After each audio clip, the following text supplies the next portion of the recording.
Well, good evening, everyone. My name's Robin Archer, and I'm the director of the Ralph Miliband program here at the London School of Economics. And I'm very pleased to welcome you all to our event, Red or Green. We organised this event to give a space to reflect on the significance of the recent German election for progressives in general and the left in particular, not just in Germany, but beyond as well. And if you followed the election, you'll have seen that it was a bit of a roller coaster. At one point, it looked like the Greens were going to displace both the traditional parties. But then in the end, of course, the Social Democrats narrowly came out on top. And I'm particularly delighted to welcome our speaker today to guide us through this and to give us some thoughts about how to understand the significance of this election. Our speaker is Dr. Tarik Abou-Chadi. Tarik is Associate Professor of Comparative European Politics at the University of Oxford, and he studied politics and sociology at Humboldt University in Berlin. He also studied in Brussels and at New York University for a while, and later he taught at the universities of Amsterdam and in Zurich. And he's published widely on questions of parties, elections, the formation of voter preferences, and all of that in its relationship to broader social and economic changes, especially in post-industrial societies. I mean, I won't go listing all his articles now, but you can find them in some of the leading scholarly journals in the area. He's also the principal investigator of a large research project. It's called Social Status and the Transformation of Electoral Behaviour, which is funded by the Swiss Foundation, the Swiss National Science Foundation. And not least, he has a very interesting podcast called The Transformation of European Politics, which has some excellent material on leading thinkers in his area. Well, in all of this work, one of his central concerns has been with exploring how social democratic parties can succeed in post-industrial societies. And indeed, he's in the process with a collaborator on writing a manuscript book on that subject. So I'm particularly pleased to be able to introduce him to you tonight and to see what insights he can bring to our seminar. Tarik's going to speak for about 30 minutes or so, and then there's going to be another maybe 15 minutes of so-called chair-led discussion. That means I get to ask him questions. And then we're going to turn it over to all of you to ask questions yourself. Please put them in the chat. There's information in the Q&A. There's information about how to do that there. And apologies in advance if we don't get to go through each and every one of them. But before I turn to Tarik to start, just let me ask you to at least metaphorically join me in welcoming our speaker, Dr. Tarik Abou-Chadi. I'll just do this because we can't do it otherwise. Thank you very much. Thank you so much, Robin. Thanks for the very nice introduction, and thanks for having me and giving me the opportunity to talk a little bit about the German election, but also then my broader research agenda, which is focusing on, as you already mentioned, social democratic parties, but also in the competition really with green parties. So this is the focus of the talk, right? I'm not going to talk about all aspects of the German election, but really with a bit of a focus on this, as I also call the competition between red and green, between the Social Democrats and the Green Party in the election. But I also want to talk about these questions in a little bit of a broader manner. So first, I'll run you through really the results of the election, but also a little bit the underlying voter streams and questions of who voted for whom. Then the question of what happened, especially focusing on the Social Democrats. As you mentioned, this result certainly came as a surprise to many people. So I'll again show some data, mostly focusing on the exit polls, on what happened. In the third part, then I want to talk a little bit more about the general bigger picture of what's happened to social democratic parties in the last 2 decades or so, and also share with you a little bit of research that we've done on that question. So to end then also a bit more on the with a more in-depth perspective from a political science view on these questions. So let me start with, and this is, I'm sure everyone's familiar with, just again to the election result. And as you can see, the German Social Democrats, the SPD, came out as the strongest party in front of the union parties with leading with about 2%. What I should emphasize is that this is actually remarkable in the German context, and the SPD has only been ahead of the union parties 4 times in German post-war history, twice Gerhard Schröder and once Willy Brandt in a really historical election in 1972. So that alone is something that's quite remarkable. The second remarkable result is, of course, the result of the Greens with nearly 15%, which is their historically best result. This is close to doubling their vote share from the last election. And again, I think most people are familiar with this, they were still seeing this as a bit of a disappointment because obviously during the campaign, they were polling much higher and for a long time in front of the SPD, and then their results kind of reversed and the Social Democrats came out as the strongest party. And so the question is a little bit of how we can explain this. And I'm sure there are lots of questions later on also about the campaign specifics and so on that I'm happy to answer. One thing that we should just focus on with that election result, the question of what happens now. What you see is the coalition options that just mathematically come out of this election result. So you see what's possible here with also the specific German names for this, Ampelkoalition, traffic light, or Jamaica, and so on.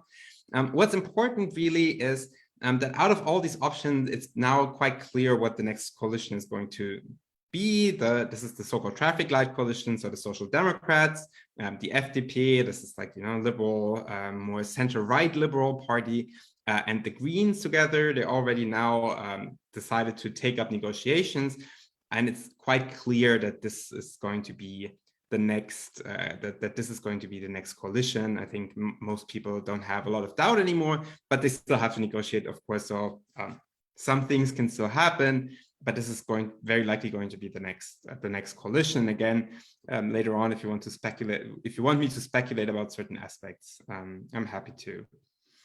Okay, let's look at what happened a little more. And what I'm going to show you here is estimates of vote switching between the last federal election and this federal election. And here you see the net transfers between the Social Democrats, the SPD, and all other parties. And what you can see here is that the biggest gains by far for the SPD came from the conservative CDU-CSU. This is really where the biggest gains came from. And in addition, also quite a lot of voters shifted from the left party. Something we think is very likely to a certain degree strategic voting too, because it was clear that there was a chance that for the first time in a long time, there could be a chance that's not coming from the CDU-CSU. So many people on the left had the strategic impulse to vote for the SPD as a strategic vote. However, you can already see here that in competition with the Greens, the SPD actually lost voters, right? So in terms of net transfers, the Social Democrats lost to the Greens and didn't gain from them. Now, if we switch and look at the Greens, you can see that the Greens actually won from all parties. What's interesting, however, is that they won more voters from the center right than from the center left. So you can see again here, the largest share comes from the CDU-CSU, the union parties, but also a considerable share from the liberal FDP. So what's interesting is that what this means is that there hasn't been a strong intra-block vote switch, but actually quite a lot of voters switched from the right to the left, from the Union and the FDP to the Greens and to the SPD, and that competitively the Greens could really gain much more from the party's right of center than from the SPD. And this is something I'll come back to later when we're talking about strategies and positioning of social democratic parties in general. One thing that's very interesting and might also be interesting for people, especially in the UK, is that we've seen a new age cleavage really emerging or intensifying in German elections. And here you see the voting behavior of the under 25-year-olds and the over 70-year-olds. And what you can see is that the two mainstream parties, the CDU-CSU and the SPD, they dominate among older voters, but find quite little support among the under 25-year-olds. Among those younger voters, you can see that the Greens and the FDP, the progressive parties, especially the Greens, they receive a much higher vote share. So in contrast to, for example, Labour, the SPD is actually not very strong among young voters, but much more among older voters. And I'll show a little more about this in a second. So if we now focus a little more on what happened, how did we get there, right? Why did the SPD end up winning this election? We can look at who they gained from, right? So again, this is from the exit poll. So the question is, who voted SPD based on occupations? And here you can see that the largest gains come from this group that's RentnerInnen, which means pensioners. So the SPD gained 11 points among pensioners and only 3 points among ArbeiterInnen, which means workers, right? So really the big gain came from older voters, especially pensioners.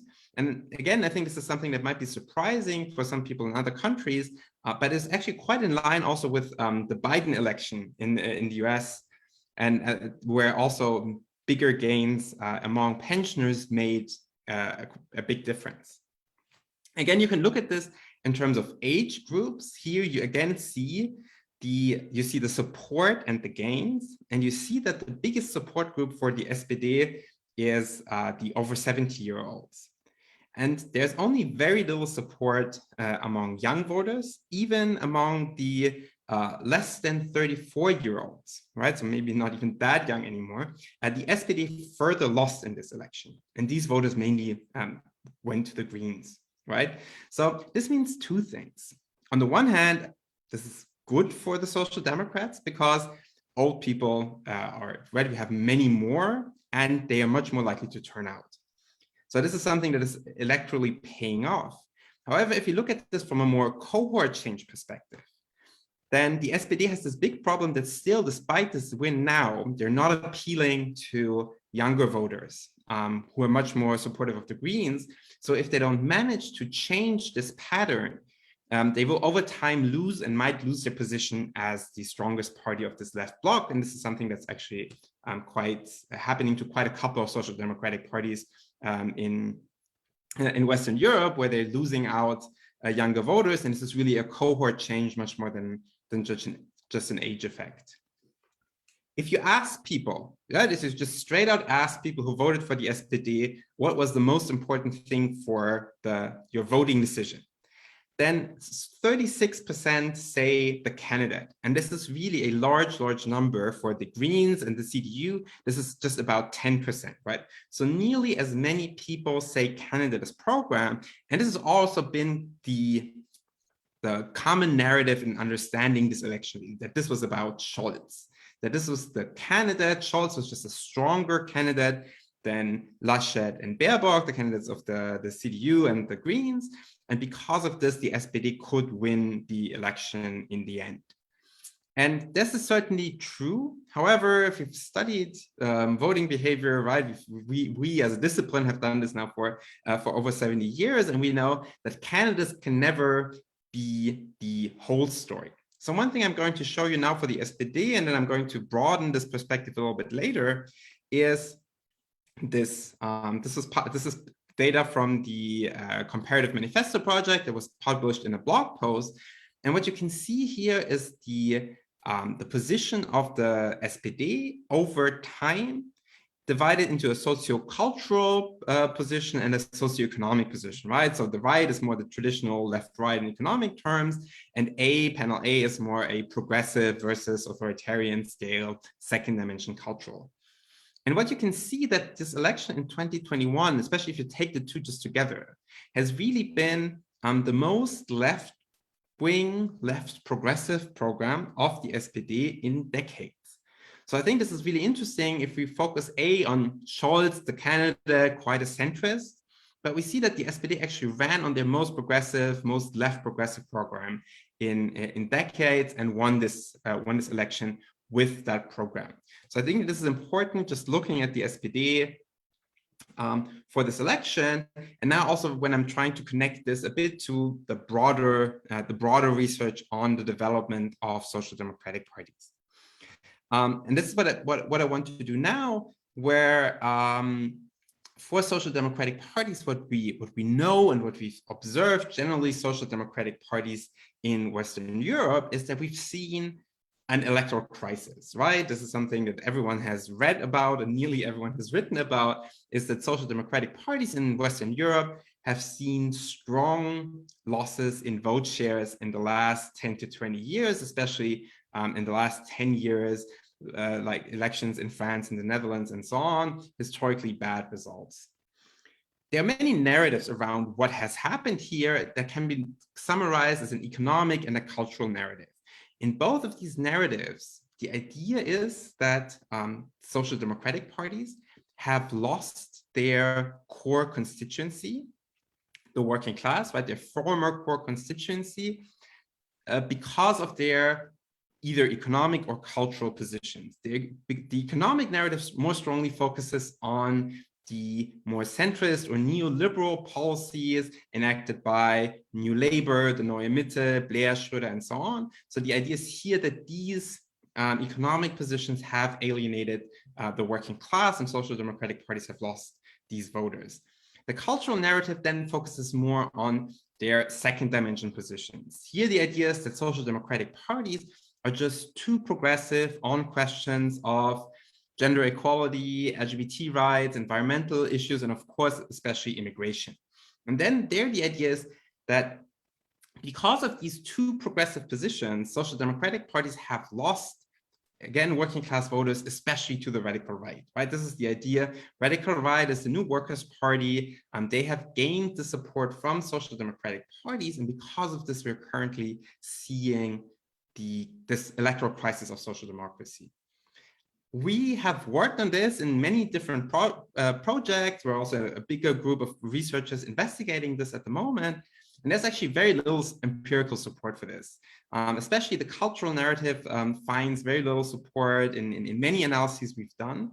I want to show you one piece of evidence that I think is quite telling here. And this is, if for the last 20 years, since 2000, in the 7 countries you see here, we can simply ask, well, where did former social democratic voters go to, right? So to which party families did social democratic parties lose the most voters, or lose voters overall? And what you can see here is that this is the radical right, only a very small share of former social democratic voters switched to the radical right. So losses to the radical right really can explain the current electoral crisis. In contrast, social democratic parties have lost by far their most voters to green and left libertarian parties. So to parties that are more progressive than social democratic parties on cultural questions. So the idea that social democratic parties have lost because they're too progressive on these so-called cultural issues can't really stand up here, because they've lost many of their voters to more culturally progressive parties, and they've actually lost very few voters to the radical right. In cases where we have panel data, we can also track this over a longer period of time. And for example, in Germany, we can show that the today's AfD voters are not former social democratic voters. Just to a very small share, that's the case. And these are more people who have never voted before or voted for the mainstream right. Also, what we can show for social democratic parties is that over proportionally, they've lost educated voters. They've lost in all groups, right? In all directions, in all groups. However, the over proportionally, it's actually been educated voters. So again, it's not that there's been a dominant switch away from social democratic parties among the working class, but rather the other way around.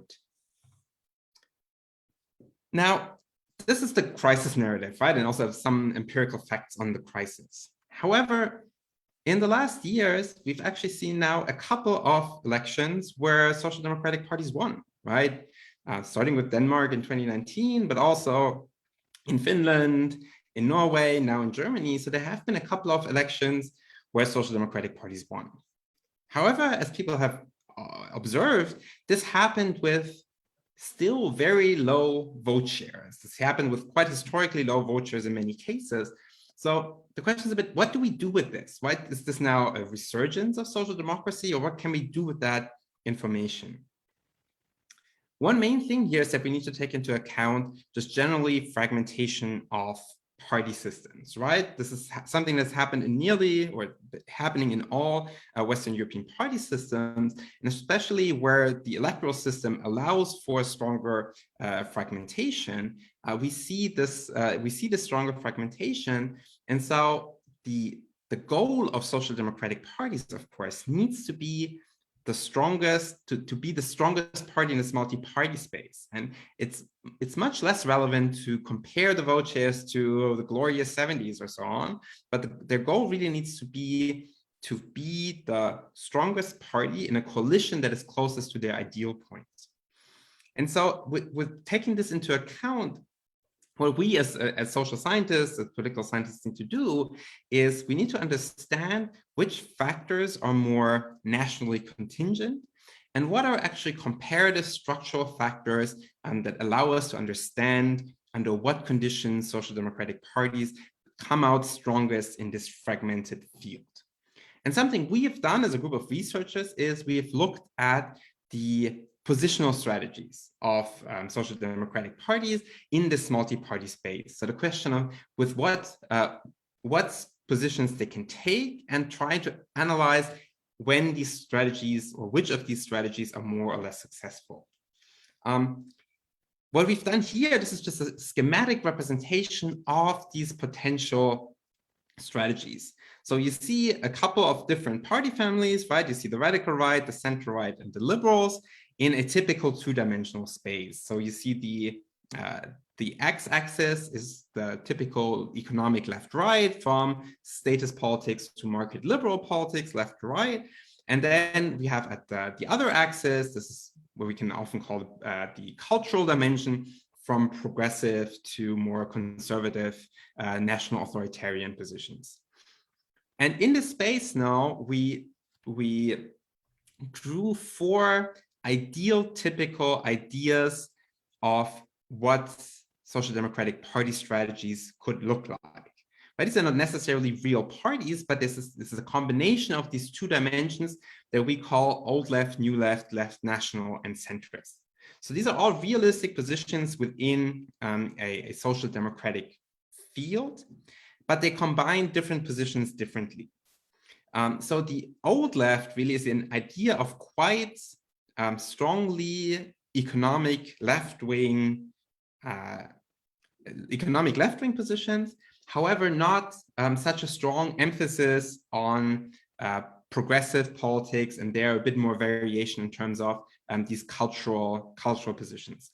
The new left, in contrast, there the strong emphasis is on being culturally progressive, but also still economically left-wing, often with a stronger emphasis on what we would call social investment policy. So investment in education, for example, training, childcare, and these things. Then we have a centrist position, right? This is more centrist on both dimensions. And then we have this left national strategy. Here the idea is really, and this is something that's been actively or less actively promoted in many newspapers and debates and so on. Here the idea is a bit that social democracy can win back, especially working class voters, by combining a more economically left-wing position with a position that's more conservative on the second dimension, especially with more restrictive positions on immigration. Again, what you see here, this is still not a radical right position, right? But this is still more national authoritarian, but not at the height of the radical right. So this is often associated also with Denmark strategy. Now, what we wanted to do in our work, we wanted to empirically assess which of these strategies are most promising. And as I already said, these are not necessarily positions, these are ideal types, right? These are not necessarily positions that are taken by a lot of parties exactly like this. So what we did is in 6 countries, we run a couple of survey experiments. And the idea here is that people get vignettes of stylized social democratic programs.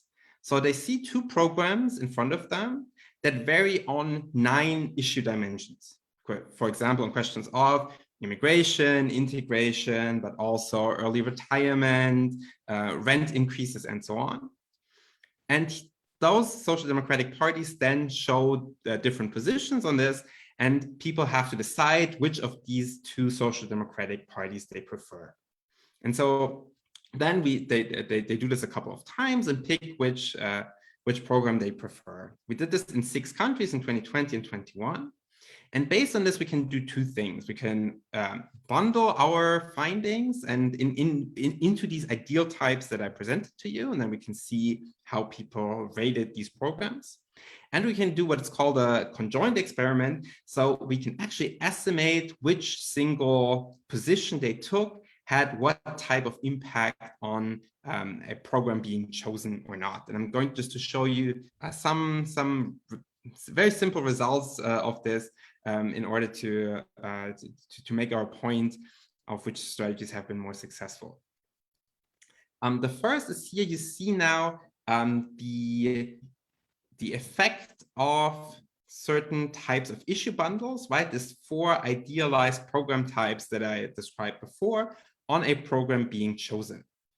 And what you can see here is that there's not much of a difference between an old left and a new left program, but these two are much more popular than the left nationalist and the centrist program, right? So if you bundle these issues together to make an assessment of how popular these idealized types are, then we can see that an old left program and a new left program are the ones that find the most support, much more than a left national and a centrist program.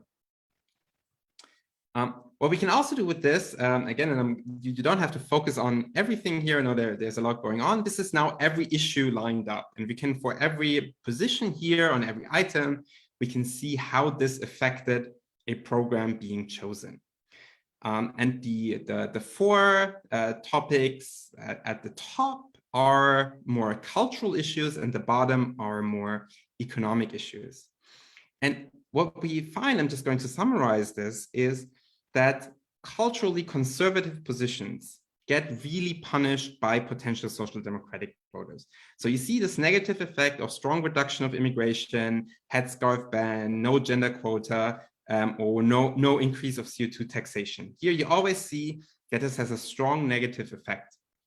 So again, what we find is that if a social democratic program contains a move toward this more national authoritarian pole, then potential social democratic voters become much less likely to pick this program.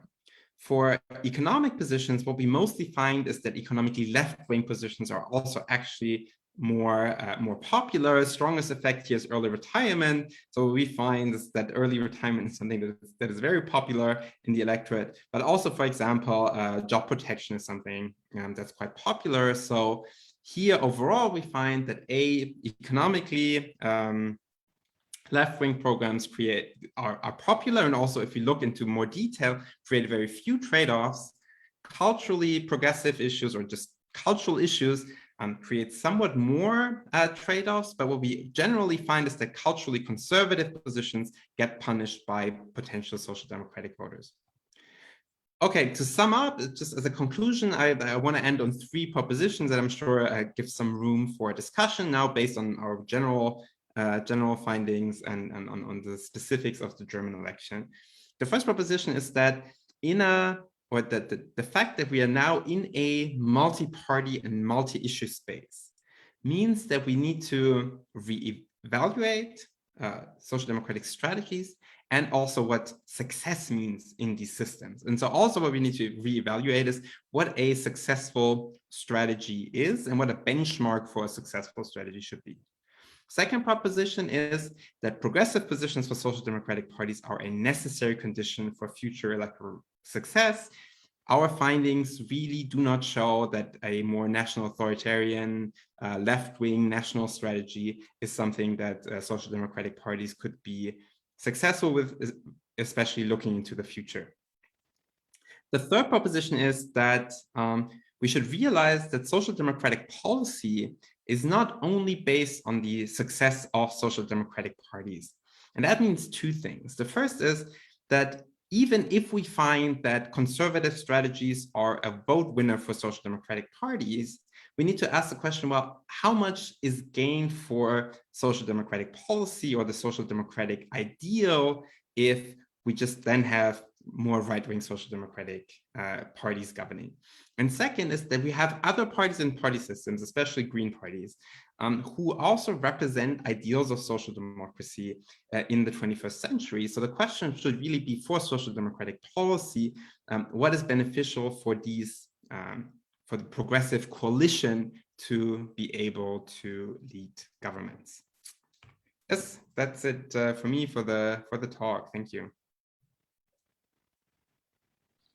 Listen, thank you so very much. I mean, that's a very stimulating talk and covering a wide range of issues, from the sort of immediate commentary on the election through to some deeply thought out empirical findings. As I said, I'm going to start by posing a few questions to you. We'll see how we go. We don't want to go for too long, so we can give the audience a bit of a go too. But I wanted to start, I mean, it was very striking, this table you put up about the extent to which left economic positions marked the policies of the German Social Democratic Party in the current election.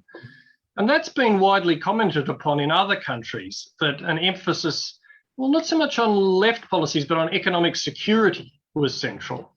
Housing, pensions, above all else, minimum wage, I believe. So I wanted to ask you to reflect on that. I mean, why was that important? Sometimes it's said to be important because it appealed to people in the northern part of the former GDR, but was it of more general significance?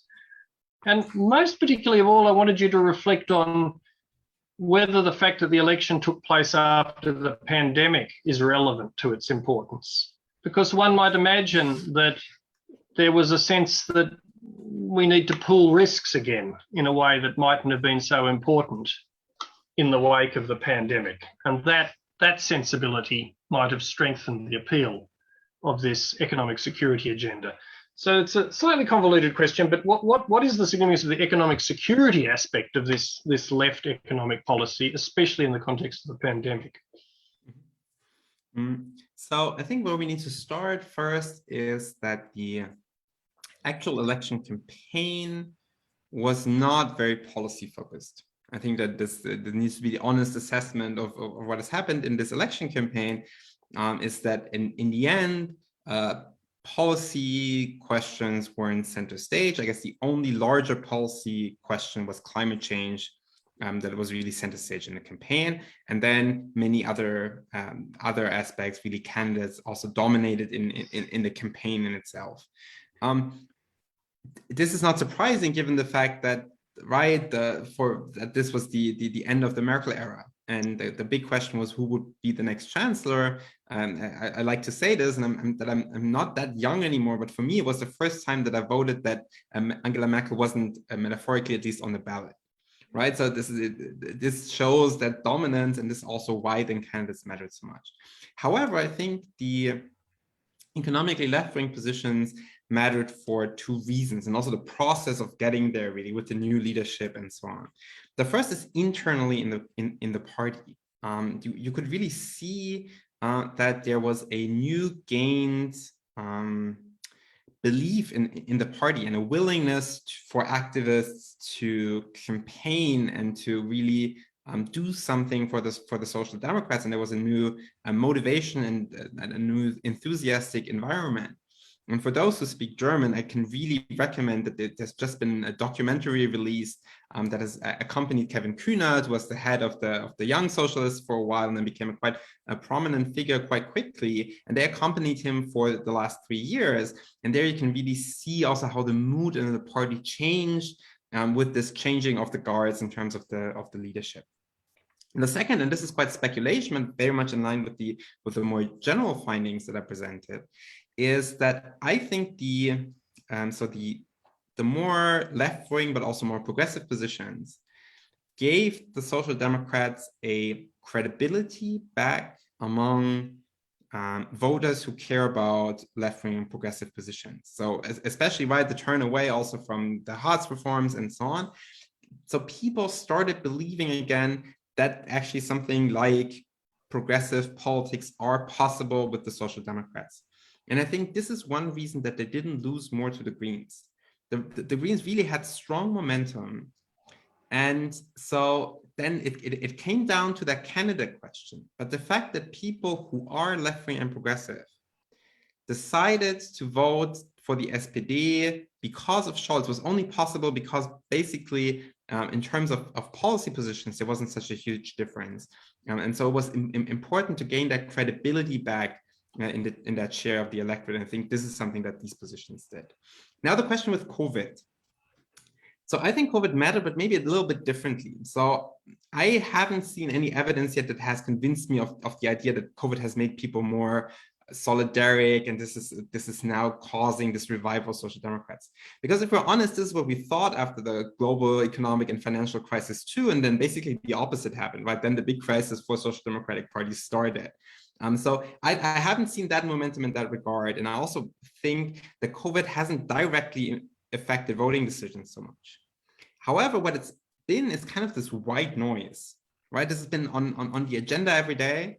And so it was very difficult for other issues to be broadly discussed because it took away so much space without discriminating strongly in terms of voting decisions.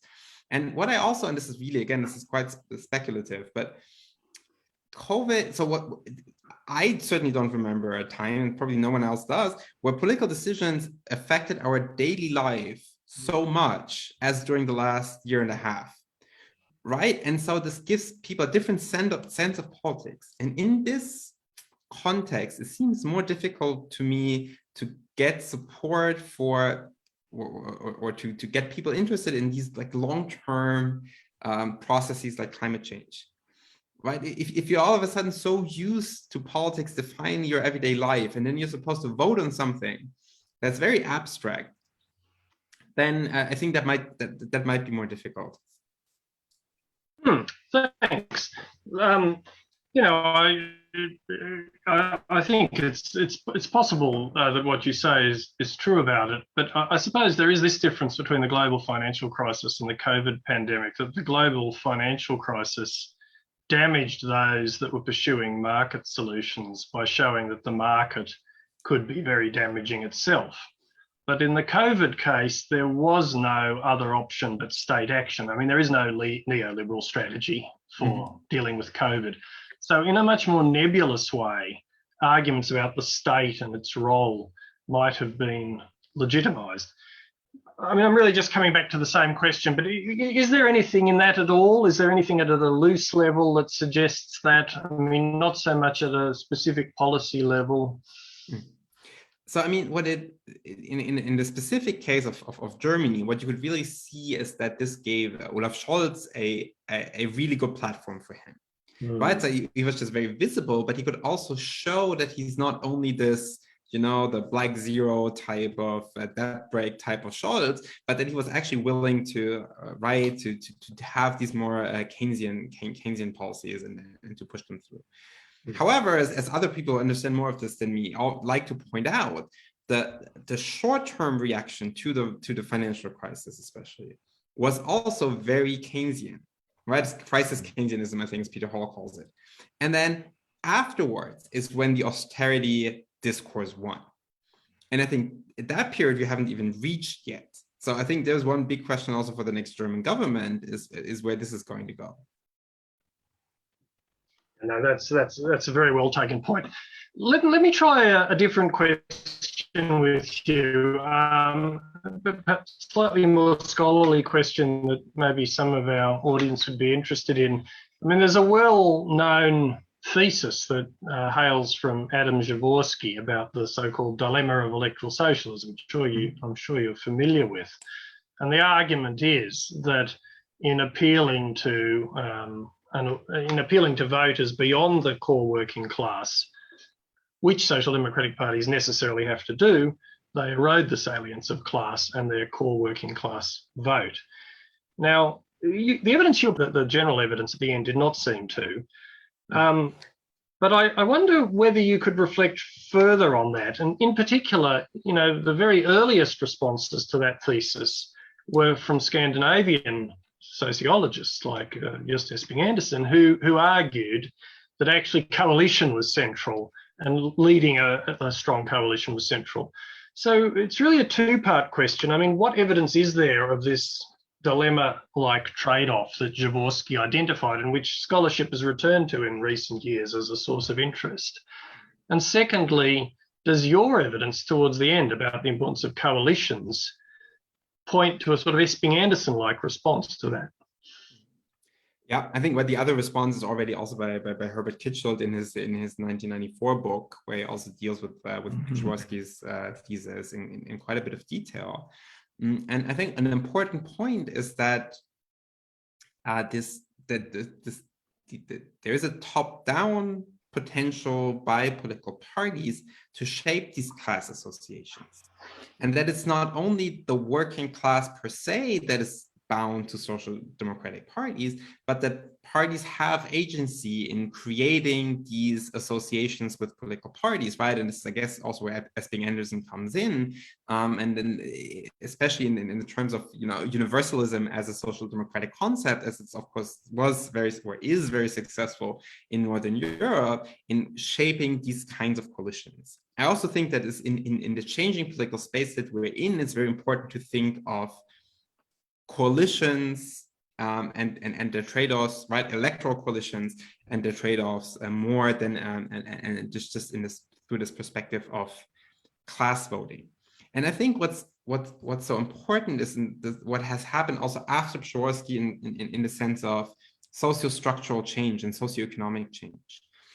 And the expansion into what again Peter Hall would call the knowledge economy, right? So really, I think people, and especially social democratic politicians too, underestimate often the amount of this change, the massive educational upgrading that we've seen, the decrease, the numerical decrease of the industrial working class. And then the question of, and this is what we need to elaborate, are what are actually the trade-offs between these groups of voters that social democratic parties or the left needs to appeal to in their coalition. And what's often done is that this is then based on opinion surveys, right? So people say, well, we know that working class voters are more against immigration and educated middle class voters are more in favor of immigration. So here's a trade-off. That's not per se true, because the crucial question is if people base their vote on this. Right? And attitudes don't make trade-offs yet. And so what we actually find, again, in these studies is that there are very few of these strong difference trade-offs where really one group goes in one direction, another group goes in another direction. But very often is that we, with cultural issues in the potential social democratic electorate, the people who really care about this are the people who are actually progressive.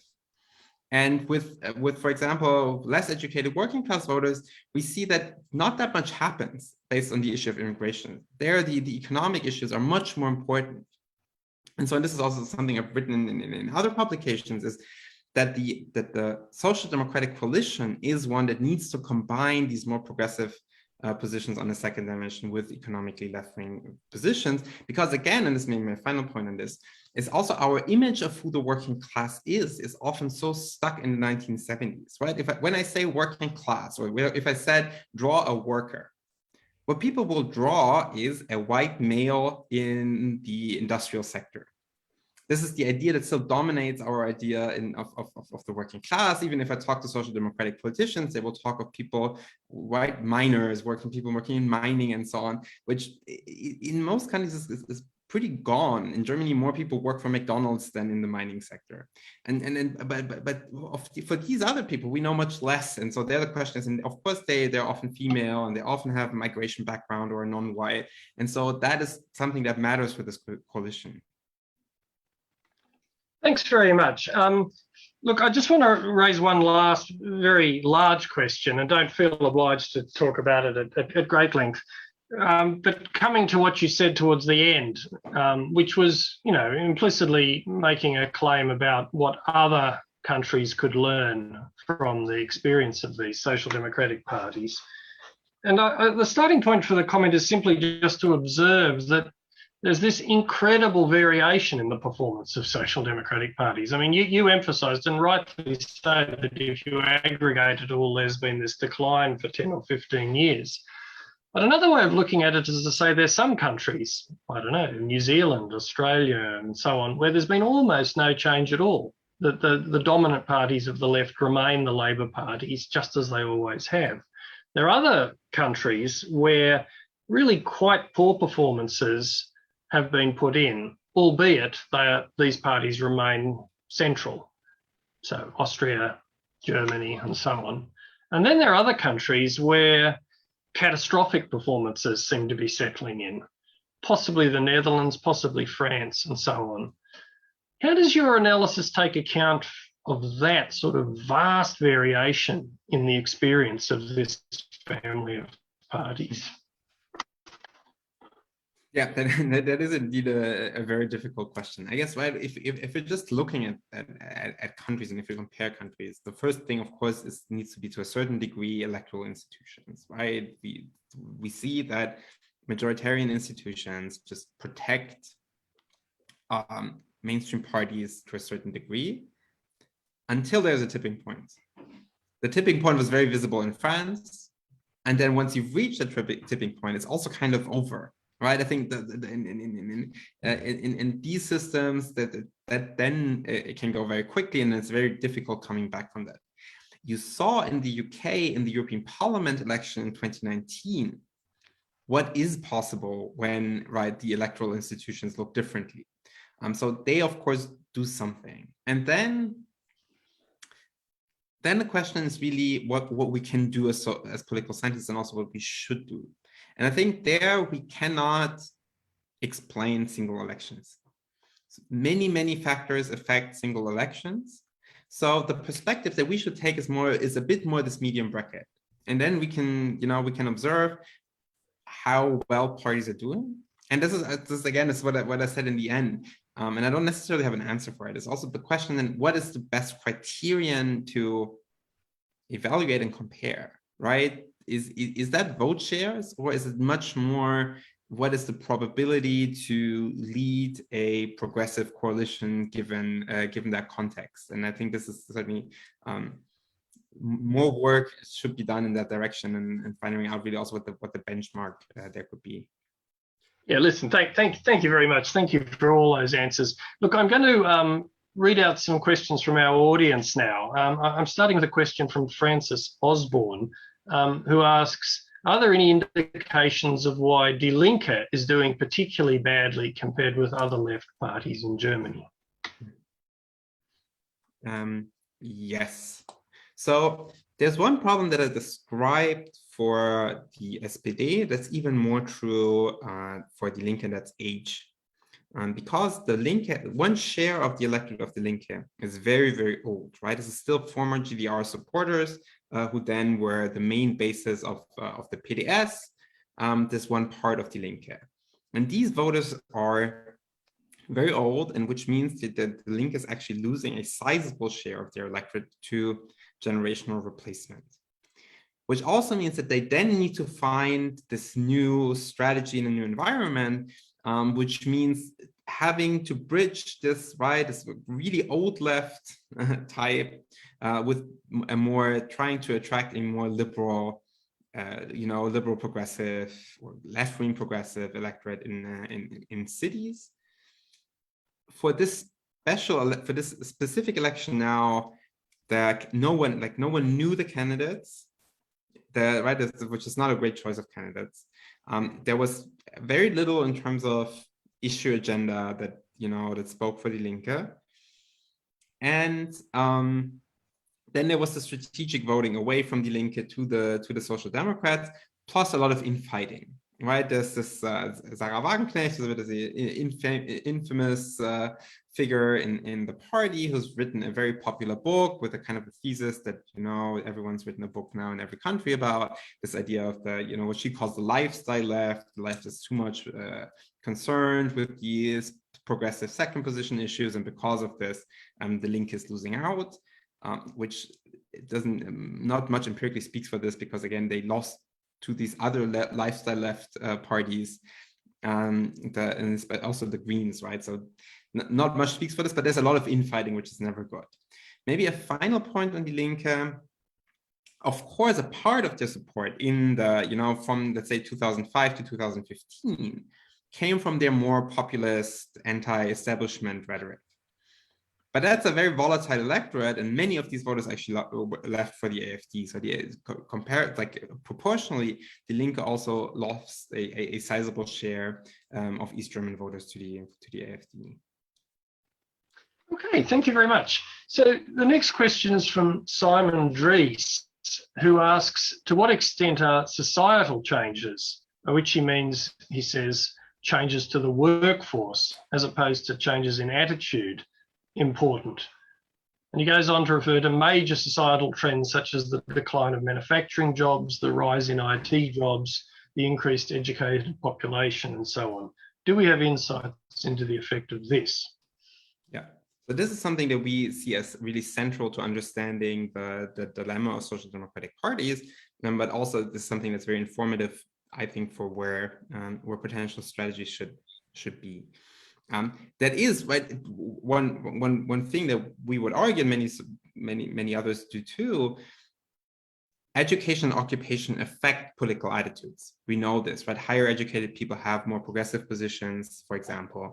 They also affect preferences for how you want the welfare state to look at. So this occupational change, the social structural change, affects the preferences of the electorate. And there, I can't emphasize it enough, we're really seeing this massive shift away, a massive educational upgrading, which of course strategically also means something for social democratic parties. Normatively, social democratic parties should always see themselves as representative of the less well-off. However, what you also need to see is empirically, if you take the UK, for example, right, where many people have written that professionals are overrepresented in the Labour electorate now. Well, if it were reversed, then Labour would probably lose another 5 to 10% because this is just but professionals are just a larger electoral group now. And so this structural change also means that representational strategies need to change if you want to be electorally meaningful anymore. And I guess this is also something that Piketty, I think, completely overlooks. Is yes, we have more educated voters among the support of the left taken as a whole, but we just have more educated people, many more. Right, so this you need to take the structural change into account when you want to explain these representational patterns. Thanks. So now there's a question from Ulysses Coulon, who says Europe was barely mentioned in the campaign. For example, in the 3 TV debates. What should the rest of Europe expect from an ample coalition between the SPD, FDP, and the Green Party? Yeah, so that's a very good question. There's of course a lot of speculation already going on. I think there was a piece by Adam Tuesday on how awful it would be for Europe if the fight for the finance ministry and if Christian Lindner of the FDP became finance minister. It is absolutely true that not much that Europe really didn't feature in the campaign at all. It's also true that the next government will still be the German government, right? So we should not expect any type of radical change in terms of their EU positions and their EU policies. However, especially in this macroeconomic outlook, you could really see a change in a German policy with Scholz becoming finance minister. It's not only him as the finance minister, but also the elite in the finance ministry and many publicly visible economists. There, really, the German zeitgeist has changed macroeconomically. The question now is how much can really happen in this coalition where the FDP has a very different approach. And I think that depends on your favorite theory of how policies are made within coalitions, how much discretion then a potential finance minister Lindner has versus the Greens who are really at the other end, and how much then Scholz in the middle affects this. I am still mildly optimistic for a change in German policy especially in terms of this, the macroeconomic outlook within the EU and these types of economic European policies.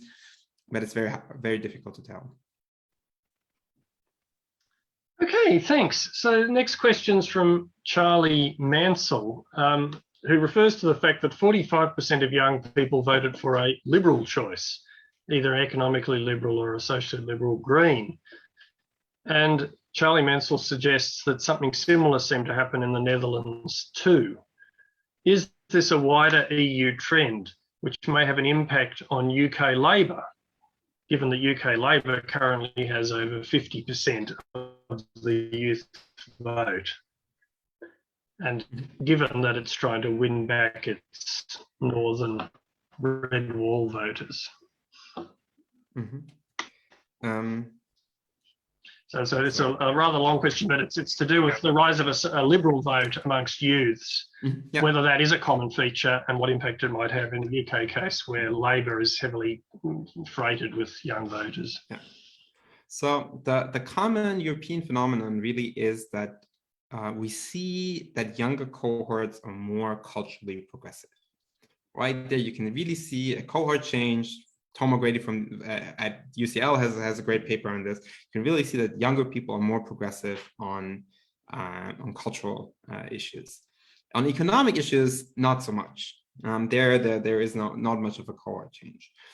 So this is something that's reflected in this vote choice too, where you can see that the FDP is quite culturally progressive on many issues, and especially if you see the CDU as the competition there.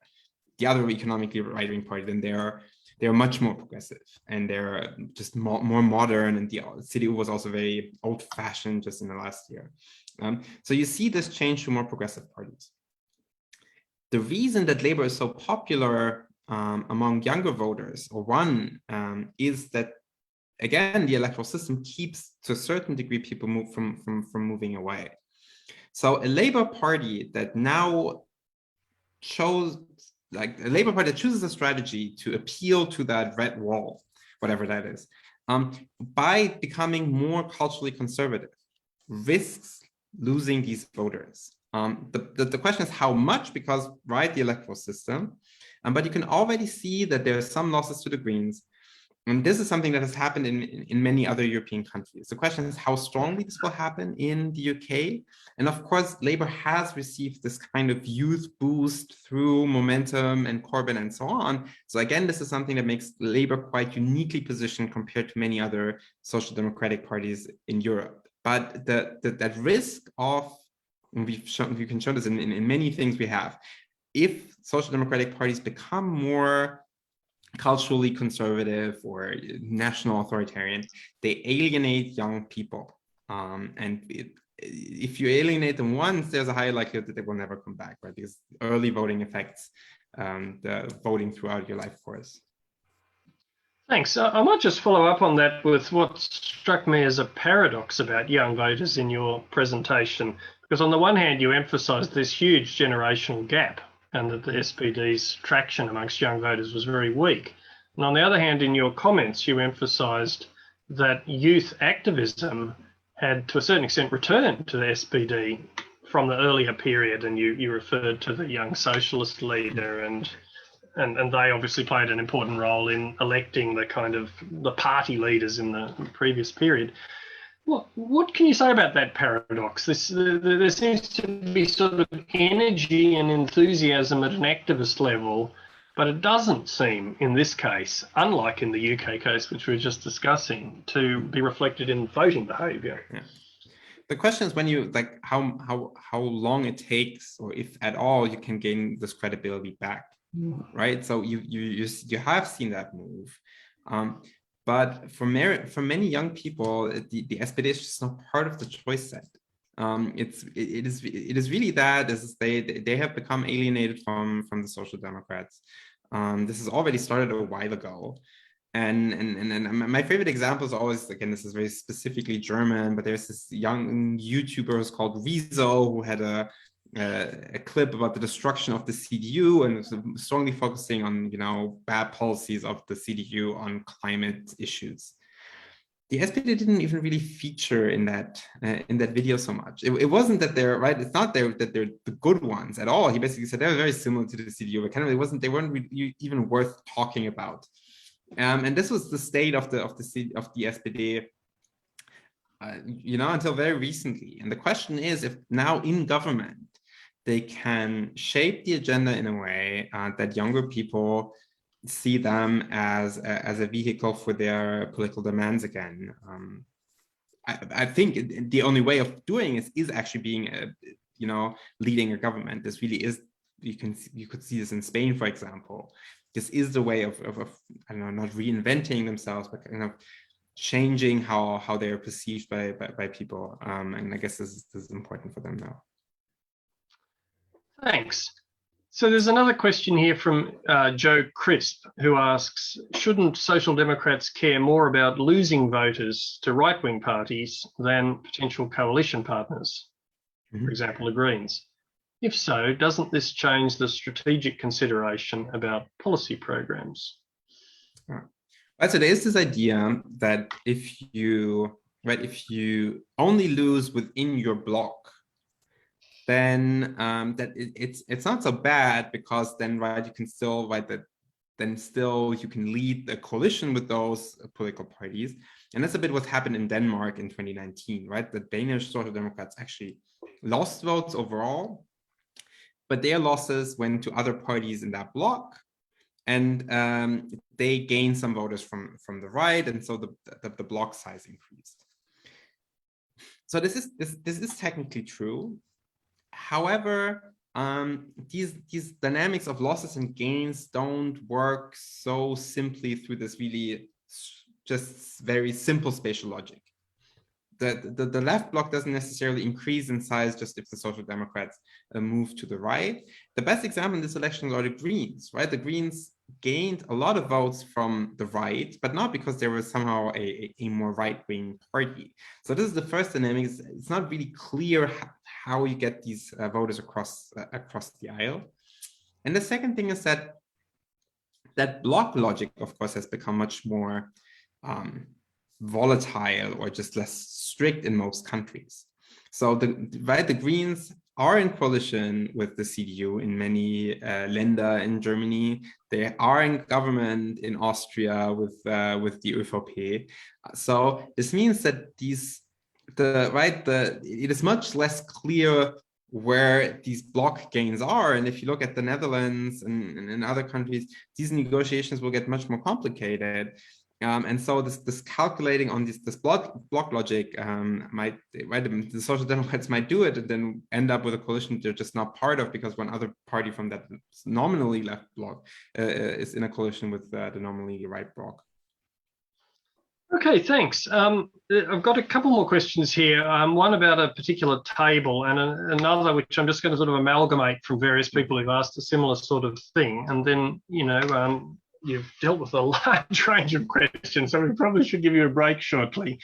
The question about the table was the one that you put up, saying that, that the Social Democratic vote, the loss of votes from social democracy was not really to the far right. That was,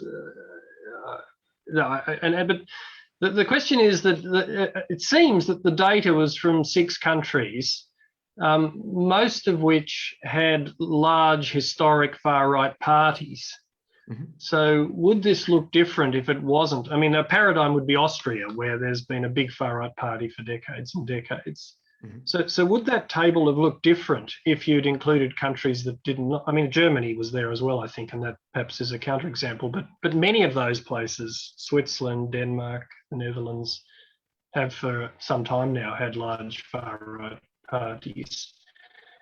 Would that table look different if it was composed of different countries? That's the question. So, I mean, my first answer is I don't know. And what's important, right, is like I like this graph so much because this is this is actual data on this, which many people seem to be convinced that this vote switching has happened from the Social Democrats to the radical right. And there's no empirical evidence that it is the case, or just that it has happened in a, in a way that matters and could explain the success of the Social Democrats. I mean, yes, you mentioned the German case, right? This is a quite recent success of a radical right party. And what the nice thing, and I mentioned this during the talk, that's something that Thomas Kucher and Daniel Bischoff have done. You can have this, you have this long-running panel, the socioeconomic panel in Germany. So you can look at today's AfD voters and can kind of see where they came from. And they didn't come from, they weren't former social democratic voters, also not in the 90s and 80s. What's also, I think, something I like to emphasize in this regard is many commentators always like to draw these long lines of, when you say, oh, they didn't lose them in 2000s to the radical right, and they say, yeah, but this happened much earlier. Well, that is unlikely, because you have to take into account how long people live. And if you take the social democratic voter of, let's say, 1990, and they were on average 45, then they are now on average 75. On average, right? So you can do the distribution. And so this cannot explain the relationships in today's electorate. And also, structurally, many of these jobs have disappeared. So as much as valuable as this long-term perspective is from structurally ordering what has happened, it really has its limits when you want to explain these micro-level dynamics of political support. And I think that is problematic then. Thanks. So, look, I mean, the last question, as I say, I've tried to amalgamate a number of questions here, but the issue is the kind of evidence you put forward using multi-party and multi-issue space. To what extent is that evidence most applicable to parties that are functioning in a proportional representation election system? And would it have significance for parties in other types of systems as well? Yeah, I think this is a very good question. I guess the most important thing is that what we very strongly find is that the threat to social democratic parties is much higher from the progressive end than from the national conservative end. And that threat is what's electorally meaningful. And now the open question is, how much does this threat matter in a first past the post system? And of course, there you could say, well, the Social Democratic Party can move to the center, and then, well, people don't have another party to go to.